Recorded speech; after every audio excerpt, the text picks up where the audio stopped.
In this video, we will explore ways for connected educators to effectively teach English language learners. There is a significant population of English language learners at John Ruhrah. 930 students. 88% are Hispanic, 7% white, less than 5% Black and Asian, with over 70% of English language learners. There are three main goals for this video: to provide research-based information essential to help educators and educational leaders develop a deeper understanding of English language learner issues, to support educators as they modify their instruction and assessments in a way that optimally benefits ELL students, to share digital apps and resources that can be used to help ELLs as well as all students to learn. English language learners are diverse and cannot be lumped into a single category, data line, or a budget. They are children and adults from our global community looking to flourish into bilinguals, experts in their home language and the English language. Polinsky indicates that children growing up in a multilingual environment have an advantage over children growing up in a monolinguistic one. In essence, a bilingual speaker has better mental control in language usage. When you have two languages or more in your brain when you are speaking, a lot of your energy and memory resources go into suppressing the other languages, which is constantly present in your cognition. These speakers regularly suppress the other language, which is a representation of executive control. Polinsky goes on to suggest that bilingual or multilingual speakers are better at this mental exercise than a monolingual one. Bilinguals also have the ability to think more divergently than monolinguals because they can respond in multiple ways. A child regarded as a diverger is more creative, imaginative, elastic, open-ended, and free in thinking.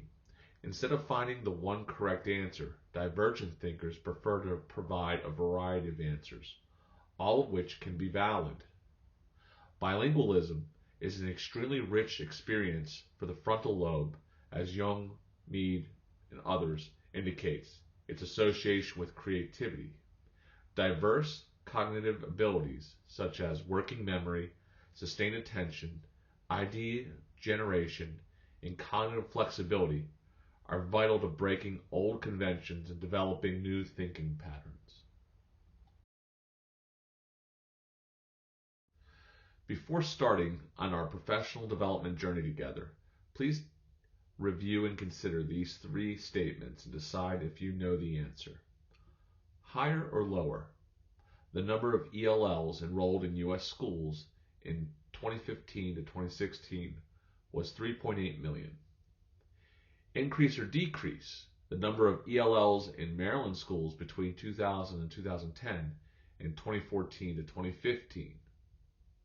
True or false? In 2016, 15 million children had a parent born outside the United States. So please pause this video for just a moment and see if you can guess the correct options for each statement without using Google or Siri or Alexa. For number one, according to the National Center for Educational Statistics, the number of ELLs enrolled in U.S. schools is much higher, 4.8 million, which is just shy of 10% of the total student population. For number two, the number of ELLs in Maryland schools is increasing. In 2015 to 2016, about 7% of students are ELLs, which is an increase of 20 to 40% as compared to the 2000-2010 student population. Finally, number three is false. In fact, it is not even close. Right suggests that in 2016, about 18 million children had a parent born outside the U.S. ELLs do not just represent one or two children in a vast student population. They are a significant portion of the student population, oftentimes underserved in our school systems.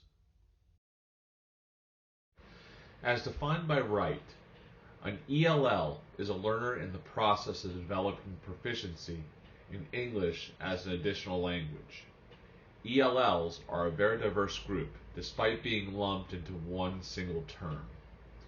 Wright observes that ELLs come from a wide range of ethnic, cultural, linguistic, educational, and socioeconomic backgrounds. Observing a singular label of ELL is problematic because they are inaccurately perceived as all the same. In actuality, ELLs are a very diverse classification for a large section of today's learners.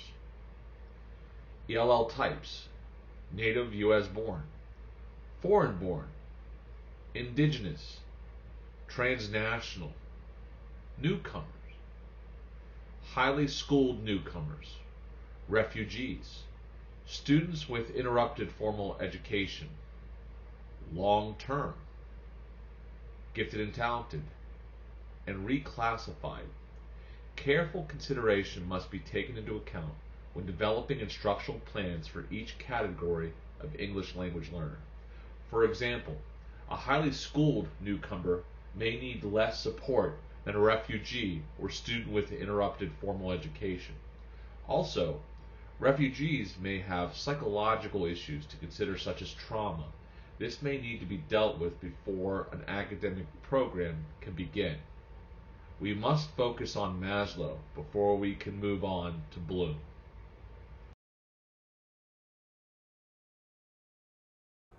The WIDA English Language Development Standards have reflected the belief that multilingual learners are best served when they learn content and language together in linguistically and culturally sustaining ways. Educators can use the standards to promote and guide students' English language development, aid in the development of curriculum, instruction, and assessment, encourage and maximize the use of multiple language resources in the classroom, and support and frame the collaboration among educators of multilingual learners and instructional teams who serve them to ensure educational equity to all students. For second language literacy development, educators must understand that developing literacy skills is difficult in a user's native language. Students spend at least 13 years in school to learn literacy. However, learning to develop literacy in a second language is even more challenging. To develop literacy skills, learners must develop oral language skills, decoding and comprehension skills, and exposure to academic language in print. Cummings states that it typically takes second language students about 5 years to bridge the literacy gap with their native speaking counterparts. Cummings also reported a consensus in TESOL research that scaffolding, activating and building background knowledge, and extending knowledge of academic language through explicit instruction were critical for emergent language learners. So it becomes of paramount importance to focus on scaffolding instruction, building upon their knowledge already, extending knowledge on, and specifically teaching academic language. In second language acquisition theory, Wright points out the distinction between standard American English and regional or non-standard varieties of English. Teachers must understand that their students may use non-standard varieties of English in their classrooms, and it is not to be considered bad English. Chomsky argued that children are biologically programmed for language, and that language develops in the child just the same way that other biological functions develop. Finally, educators are well advised to create a low-stress environment. Use various learning styles and preferences in their explicit language instruction, and understand that errors are made during the learning process. Some second language acquisition approaches include using student-centered learning approaches such as project-based learning, collaboration, and learning centers in your classroom. Engaging all learners and maximizing student participation. Try to avoid lengthy periods of passive learning and lecture. Make sure that you're tolerant of mistakes that are made. Promote cooperation and peer-to-peer interaction, such as through class conversations and discussions, question and answer sessions, and think, pair, share. These are just some of the examples to promote these forms of interaction.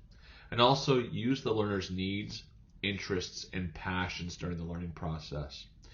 Interest inventories and surveys are helpful tools to collect this type of data.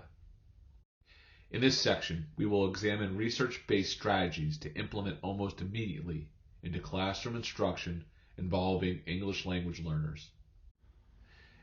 Psychologist and researcher Ebbinghaus is known for his forgetting curve, which suggests that people tend to continually have their memory of newly learned knowledge in a matter of days or weeks unless they actively review the learned material.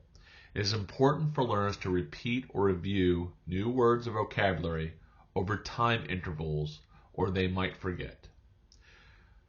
Teachers must create a supportive environment that appreciates diversity. It's critical that both the curriculum and the classroom environment both honor and reflect the lives of the students. Educators should look for ways to incorporate the variety of cultures and traditions that make up the learning environment.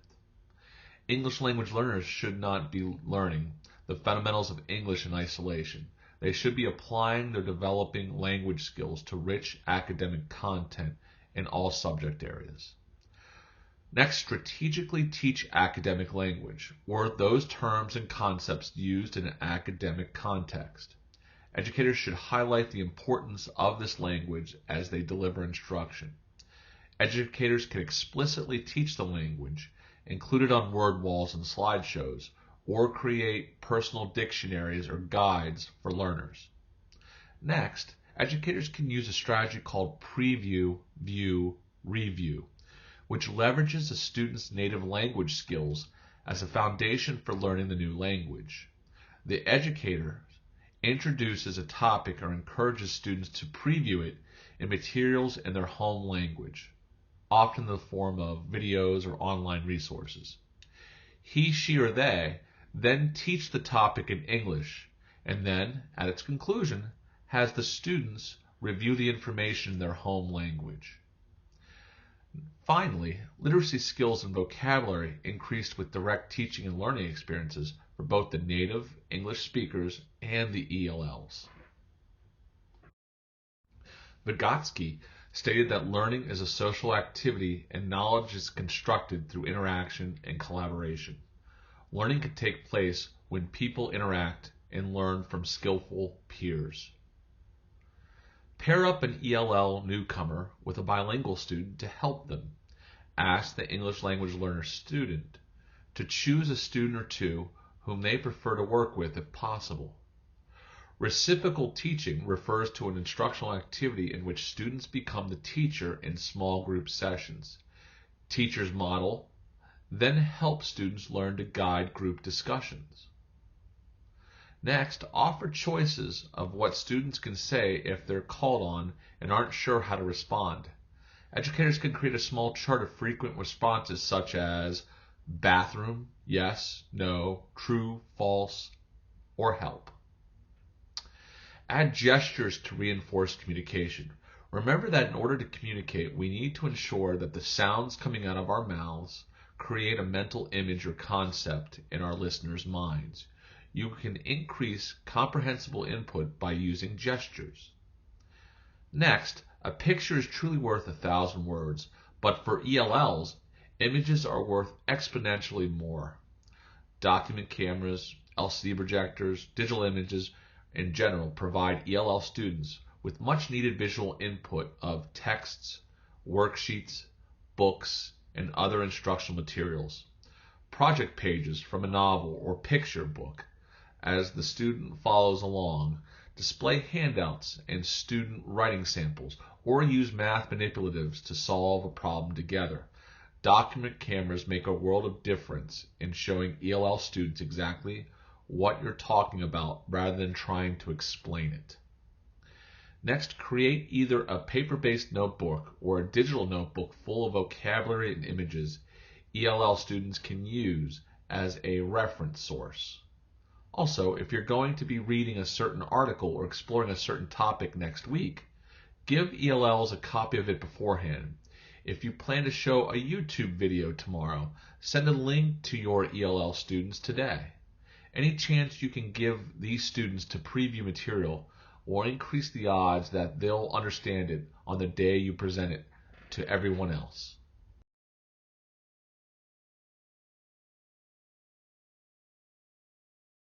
For part 3 of this video, we will examine over 25 digital tools to consider using with ELL learners.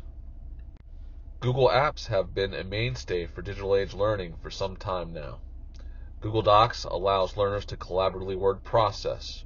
Students can type notes, complete reports, and generate documents. Google Slides allows learners to develop and deliver slideshows, as well as publish shareable content online. Google Sheets provides a spreadsheet space for learners to work with numbers and graphs. Google Sites is an easy website builder that is integrated into Google Drive. Google Forms allows teachers to construct and deliver surveys, exit tickets, practice tests. Data is easily observed and downloadable for a spreadsheet or a graph. Google Jamboard is a virtual whiteboard space segmented into spaces. Students can work in real time to brainstorm and share ideas, images, and resources.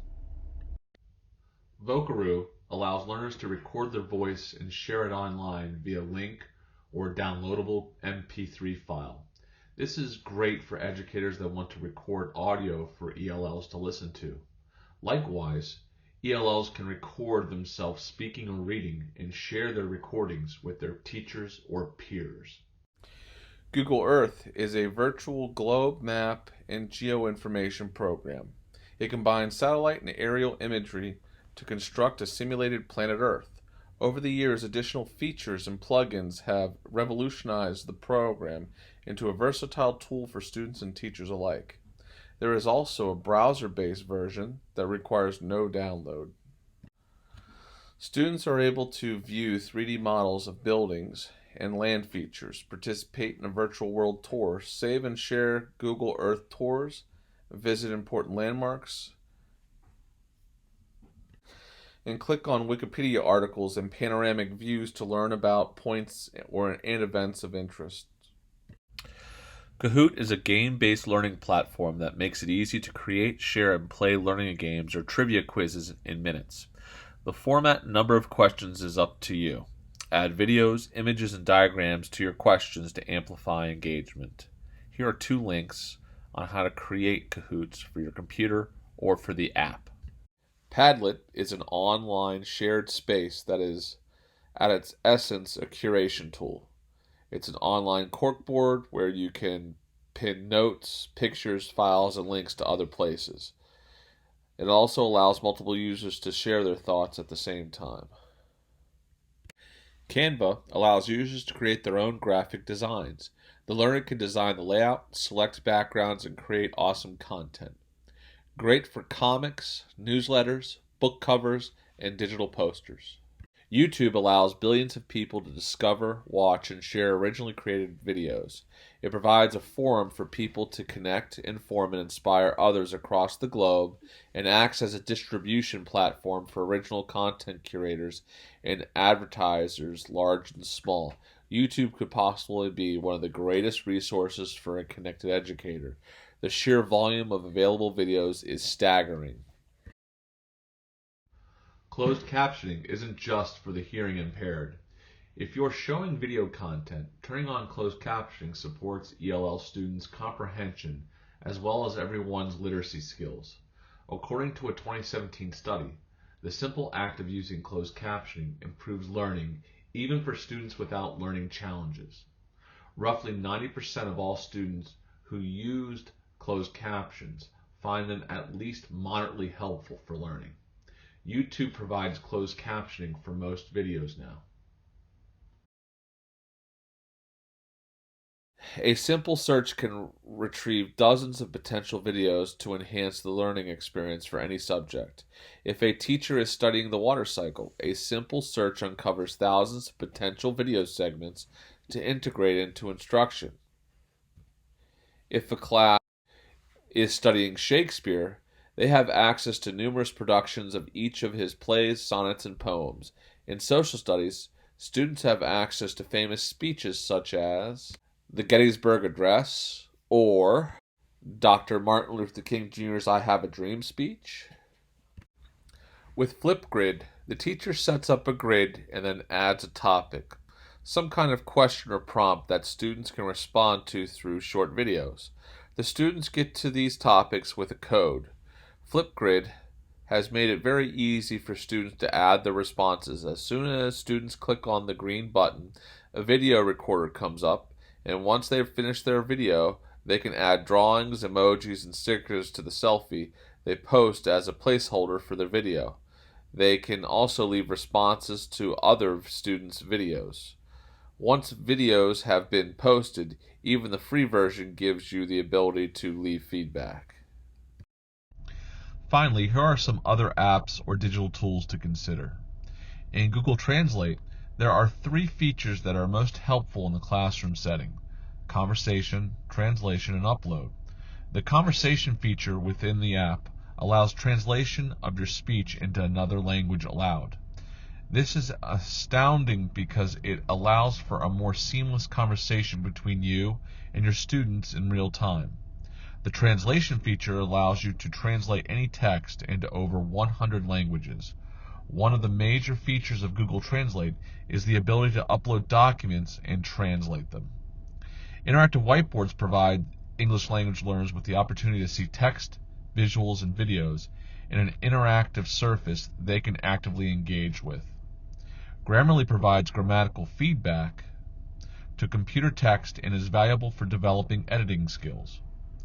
Quizlet is a free digital flashcard program that you can use to help your students learn and practice vocabulary terms. There are plenty of pre-made study sets that you can use and customize, or you can create your own. In addition to flashcards, Quizlet also offers practice quizzes, games, and assessments that you can use for progress monitoring. With quizzes, students can work at their own pace to answer questions and receive feedback. The platform is great for informally assessing English language learners' vocabulary and reading comprehension in an engaging, low-risk way. Office Lens is a great way to capture notes and information from whiteboards, menus, signs, handwritten memos, or anything with a lot of text. You don't need to jot down notes, rely on blurry images, or worry about misplacing anything. It's great for capturing sketches, drawings, and equations too, and even images without text. Natural Reader converts text, PDFs, and 20 plus other formats into spoken audio so learners can listen to documents, ebooks, and school materials anytime, anywhere. Finally, rewordify.com simplifies difficult English. Enter hard sentences or even whole chapters into the yellow box at the top of the page. You can also enter a website URL. Click Rewordify text and you'll instantly see an easier version for fast understanding. The reworded words are highlighted. Click them to hear and learn the original harder word. You can change how the highlighting works to match the way you learn.